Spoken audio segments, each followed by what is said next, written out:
It's called Pokemon Typing DS, and it's got cool little features here. You get the game, of course, and then you also get your very own wireless keyboard. Yay! Isn't that cool? And this cute little kind of stand that holds the game inside, and also, here, if I can open it up here. There's a little spot there to keep the game, and then it also features this little place here that opens up, and you can then arrange your DS on this little stand so that you can look right at the screen when you're typing, which is really cool. So I won't be using that so you guys can see the actual game footage here as I pull this down. But so we can go ahead and start everything up here, and I'll show you guys how it looks as we start things up. But this game does help you learn how to type romaji, which is the way that you type and write Japanese characters in with a regular input alphabet keyboard. This is the standard way that most people in Japan type in Japanese. You kind of sound out the words and then find any kanji. So in the very beginning, what it does is it asks for you to connect your wireless keyboard. So you just turn on your wireless keyboard and then type a key, and it should connect right away. So this is the beginning here. I'll turn down my volume a little bit. So you can type any key to begin.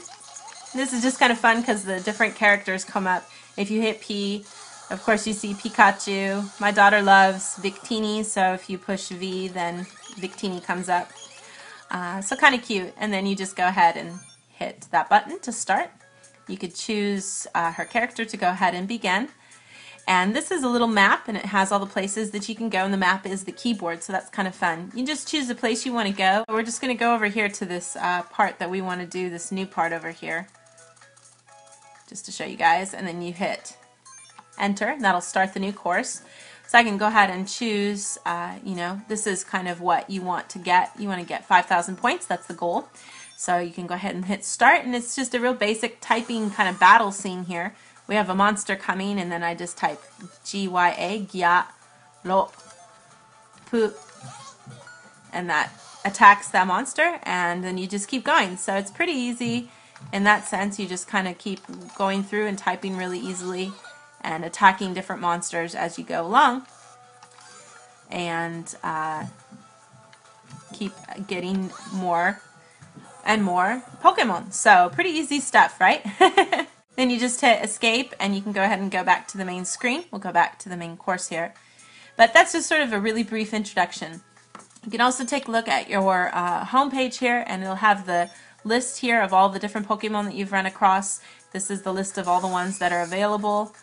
As you can see, there's a lot that you can get. Let's see here, how many are there total? Go all the way to the bottom. Hundreds. 200. Wow, there's a lot here. 300. Goodness gracious. A whole bunch. So you can see here it tells you, you know, you pick one of these guys. It tells you how many you've gotten so far. I've gotten 4 of these little guys. My daughter has. So it just kind of lets you kind of take a look at some fun stuff that is Pokemon related while also learning how to type and learn Japanese. So if you're kind of new to learning Japanese, you want to learn romaji and how to type in Japanese, then this is a really fun and great program, I think, for that.